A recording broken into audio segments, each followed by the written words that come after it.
یہ وقت جو ہم نے صرف کیا ہے عصر سے لے کر عشاء تک، یا ابھی جو ہے عشاء کے بعد بھی چل رہا ہے، اس میں حضرت مولانا مساعد صاحب بھی تشریف لا کر چلے گئے، اور یہ منصفین حضرات میں بھی خود اس معاملے میں رہا ہوں، ان کو تو اول سے لے کر آخر تک بیٹھنا پڑتا ہے کہ ہم نے اتنے لوگوں کے وقت کو استعمال کیا، کس معیار میں استعمال کیا،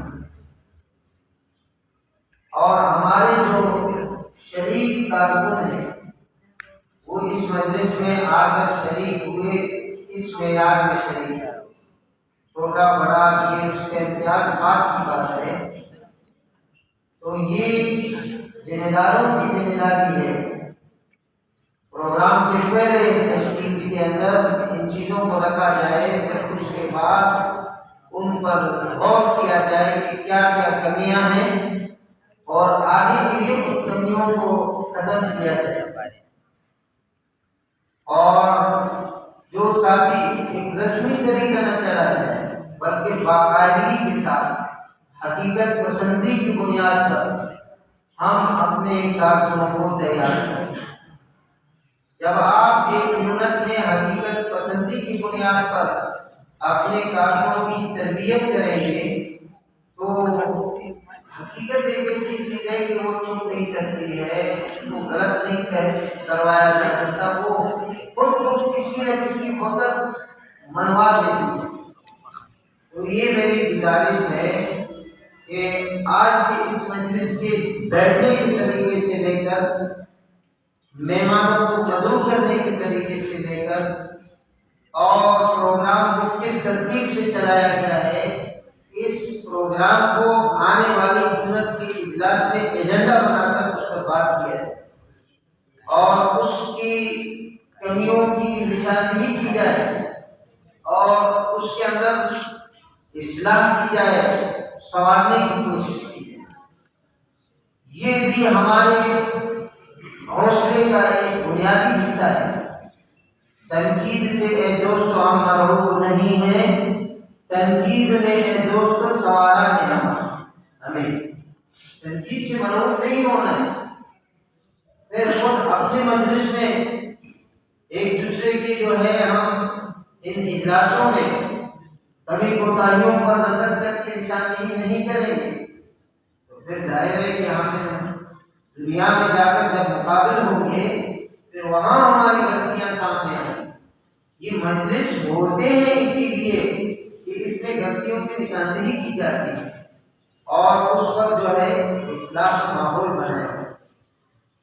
یہ آپ کا جو یونٹ ہے عبید اللہ سندھی کے نام سے موسوم ہے، اور حضرت عبید اللہ سندھی رحمۃ اللہ علیہ تعالی حقیقت پسندی کے انتہا پر تھے، یہاں تک کہ بعض لوگوں نے حضرت کو سمجھا کہ وہ اپنے فکر میں پاگل ہو چکے ہیں، بعضوں نے اپنے فکر میں اس کو مبالغہ کرنے والا سمجھا، یعنی حضرت کے معتقدین نے بھی ان کو اپنے فکر میں غلب کرنے والا سمجھا کہ انتہا پر ہے۔ یہاں تک کہ حضرت سندھی حضرت مولانا سعید احمد اکبر آبادی رحمہ اللہ لکھتے ہیں کہ ہم اکابرین سے حضرت عبید اللہ سندھی کا نام سنتے تھے اور اس کے فکر کے عنوانات اکابرین کی زبان پر ہوتے تھے کہ عبید اللہ نے کیوں کہا ہے، عبید اللہ کا خط آیا کیوں لکھا، کابل سے آیا، روس سے آیا۔ جلاوطی کے زمانے میں تسلسل کے ساتھ حضرت سندھی رحمہ اللہ کے خطوط آتے تھے، اور حضرت لاہوری کے نام پر، حضرت شیخ الہند کے نام پر، اور حضرت شیخ الہند کے دوسرے شاگردوں کے نام پر باقاعدہ تاریخ کے اندر وہ خطوط لکھے ہوئے تھے۔ تو یہ حضرت فرماتے ہیں کہ ہمیں اشتیاق ہوتا تھا کہ یہ عبید اللہ سندھی کون ہے کہ دارالعلوم دیوبند کے بڑے اور چھوٹوں کی زبان پر اس کا نام ہے اور اس کے تذکرے چلتے ہیں، بندہ موجود نہیں ہے، اور اس کے تصور اور اس کے خیالات اور اس کے تجاویز زیر بحث رہتے ہیں۔ فرمایا مجھے ہمیشہ یہ تمنا رہتی تھی کہ آج کے وہ دن بھی آ جائے کہ ہم عبید اللہ صدیق کی زیارت کریں۔ میں حقیقت پسندی پر یہ واقعہ مجھے ذہن میں آیا، میں سنانا چاہ رہا ہوں۔ فرمایا کہ 30 سال کے بعد، حالانکہ مشہور تاریخوں میں حضرت ضیاء الرحمن فاروقی رحمۃ اللہ علیہ تعالیٰ وہ 26 سال خلافت نہیں فرماتے ہیں، اور بہت سارے جگہ پر 26 سال خلافت کا ذکر ہے، لیکن حضرت سید احمد اکبر آبادی فرماتے ہیں 30 سال جلاوطنی کے بعد جب حضرت سندھی رحمہ اللہ کی آمد کا جو ہے اعلان ہوا تو ہندوستان کے اندر ایک قسم کی خوشی کی لہر دوڑی، اور لوگ مسلمان تو اپنی جگہ پر، سکھ ہندو کانگریسی جتنے بھی تھے وہ حضرت سندھی کی آمد کے لیے جو ہے خوشیوں میں مبتلا ہو گئے۔ فرماتے ہیں کہ میری بھی خوشی کی انتہا ہوگی کہ اب سندھی رحمہ اللہ آئے گا اور ہم اس کی زیارت کریں گے۔ فرمایا سارے لوگ اسٹیشن پر پہنچے، جس گاڑی میں حضرت سندھی کو آنا تھا۔ حضرت سندھی رحمۃ اللہ علیہ تعالیٰ جب گاڑی ان کی آئی رکی تو حضرت سید اکبر آبادی فرماتے ہیں کہ میرے تخیل میں یہ تھا کہ عبید اللہ سندھی ایک بڑا آدمی ہوگا اور اس کے سر کے اوپر ایک پگڑی ہوگا اور اس کو جبہ پہنا ہوا ہوگا، اگر عمر زیادہ ہے کافی زیادہ تھا 65-70 سے عمر کا، اس کے ہاتھ میں عصا ہوگی اور اس طرح سے کم از کم ایک خادم حضرت کے ذاتی ہوگا اور 2 بڑے اس کے ساتھ بریف کیس ہوں گے اور کچھ اور ترماس اور چائے اور دوسرے تیسرے سامان ہوں گے اور اس کو اٹھانے کے لیے مقام ہوں گے۔ یہ قسم کا میرے دماغ کے اندر ایک تصور تھا کہ عبید اللہ صدیق اس قسم کا ایک آدمی ہو، اور میری طرح کہا کہ کوئی اور لوگوں کے ذہن میں یہ تھا کہ حضرت عبید اللہ صدیق فرسٹ کلاس میں سفر کرنے والے آدمی ہوں گے۔ لیکن مسئلہ یہ ہوا کہ جب ٹرین رکی تو میں بھی جو ہے کبھی فرسٹ کلاس کے طرف جا رہا تھا، کبھی سیکنڈ کلاس کے ڈبوں کی طرف، لوگ بھاگ دوڑ میں مصروف تھے، تو اچانک جو ہے اس طرف سے نعرے شروع ہو گئے کہ سندھی زندہ باد، عبید اللہ صدیق زندہ باد، حضرت عبید اللہ صدیق آ گئے۔ تو میں نے دیکھا کہ دبلا پتلا سا چھوٹے قد کا آدمی جس کے سر کے اوپر ٹوپی بھی نہیں ہے، کھدر کا کپڑا پہنا ہوا ہے، کچھ بھی ساتھ نہیں، ایک تھیلا بھی ہاتھ میں نہیں ہے۔ فرماتے ہیں کہ اپنے تصور جو بنایا تھا اس تصور میں یا تو یہ عبید اللہ صدیق نہیں ہے کوئی اور ہوگا، لیکن تصدیق ہو گئی جن لوگوں نے دیکھا تھا، جو جانتے تھے۔ یہاں پر تاریخ والے لکھتے ہیں دوسرے اکابرین کہ نعرے لگے کہ عبید اللہ صدیق زندہ باد، عبید اللہ صدیق زندہ باد۔ اور میں حضرت عبید اللہ صدیق نے کہا خاموش رہو، خاموش رہو، عبید اللہ زندہ باد نہیں ہے، نہ تم زندہ باد ہو، نہ مسلمان زندہ باد ہیں، نہ ہندوستان والے زندہ باد ہیں۔ تم مجھے جھوٹے نعروں سے خوش کرنا چاہتے ہو؟ کیا تم نے انگریز کے ناپاک قدم ہندوستان سے نکال دیے؟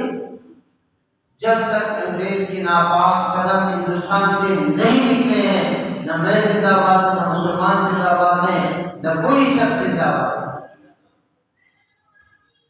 میں آپ کو یہ بتانا چاہ رہا ہوں، یہ حقیقت پسند ہے۔ آج 14 صدی کے ہمارے اور آپ کی طرح اگر مجھے 3 دفعہ سے کوئی حدیث کا الفاظ بولے تو ہوا اور تھوڑا سے ایک اور بڑھ جائے۔ یہ وہ لوگ تھے جو اپنی سوچ اور اپنے نظریہ اور اپنی فکر پر اتنا جو ہے سختی سے کاربند تھے اور اپنی فکر کو لیا ہوا تھا، فکر کے مقابلے میں کوئی دوسری چیز ان کے سامنے حیثیت نہیں رکھتی۔ اور اس میں حضرت ضیاء الرحمن فاروقی لکھتے ہیں، فرمایا کہ حضرت نے گرجدار آواز میں یہ بات کی، ٹکڑا پتلا سا آدمی ہزاروں کے مجمع میں جب اس نے کہا خاموش ہو جاؤ تو سارے لوگ چپ۔ اتنا آواز کے اندر درد اور روب تھا زندہ باد۔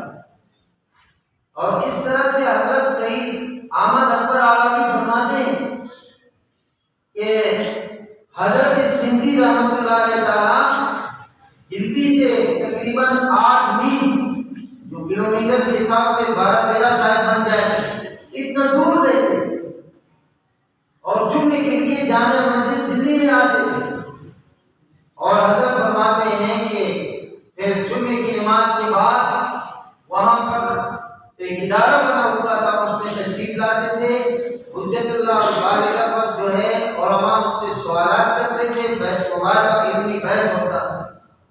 فرماتے ہیں کہ ایک مرتبہ حضرت آئے اور اس طرح سے جمعے کے بعد معمول کا بحث مباحثہ ہوا کافی دیر تک، عصر کے قریب تک۔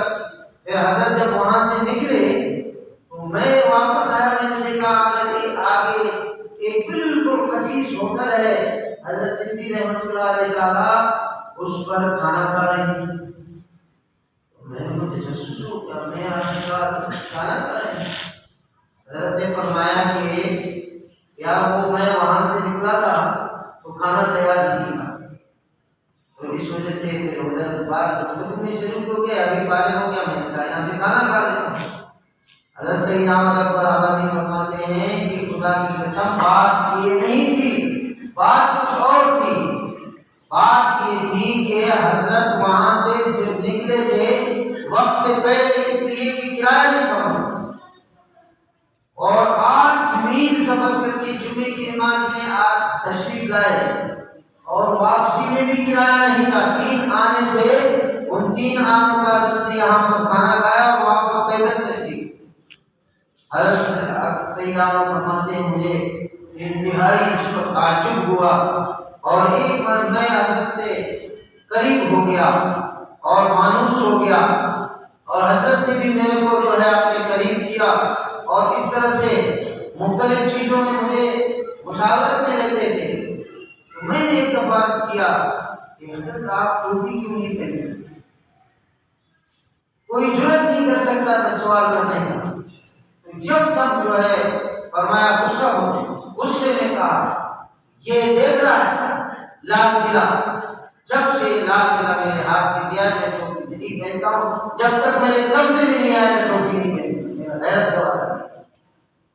میرے عزیز بھائیوں، ہم اور آپ رسموں سے باہر ہیں۔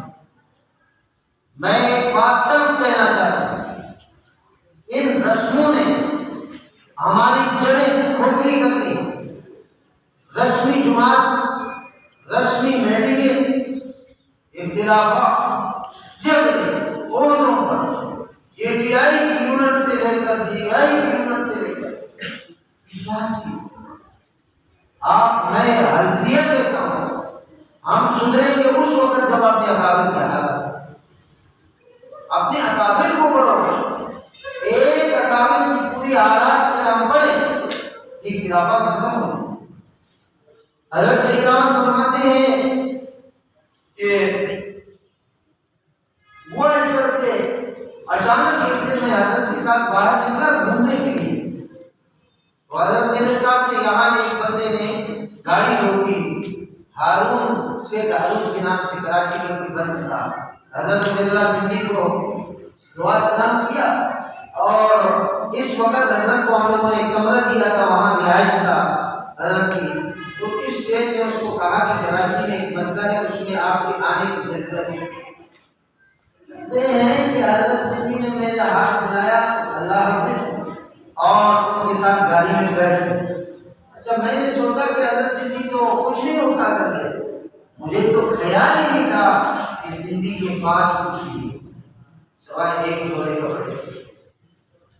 میرے بھائیوں کے لوگوں نے یہ وہ لوگ تھے، میں نے اکابرین کو تبصرے میں یہ سنا ہے، میرے نظر سے کسی کتاب میں نہیں گزرا کہ انگریز عبید اللہ سندھی کی قبر پر اپنے بندے بھیجا کہ جا کر دیکھو کہ یہ بندہ مرا ہے یا زمین کے نیچے ہمارے خلاف منصوبہ بنا ہے۔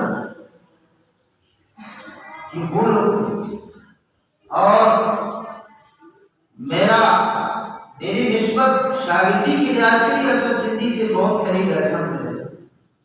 میرے استاد اور اس طرح سے میرے ساس کا جو والد ہے وہ بلا واسطہ حضرت صدیق کے شاگرد اور خادم رہا 23 سال. ان کا بیان کرتا ہے ایک واقعہ، مشہور واقعہ. ایک مرتبہ حضرت کے مریدوں میں سے ایک جھنڈا میں کوئی رات کو جلدی اٹھا اور نیت میں جیسے احترام ہوتا ہے چلا گیا نہانے کے لیے، تو دیکھا دور ایک جثہ نظر آ رہا ہے. وہ ڈر گیا، یار یہ کوئی جن ہے کیا بنا ہے. وہ چلا گیا کسی اور طرف غسل کیا، واپس آیا دیکھا تو یہ حضرت سندھی رحمۃ اللہ علیہ.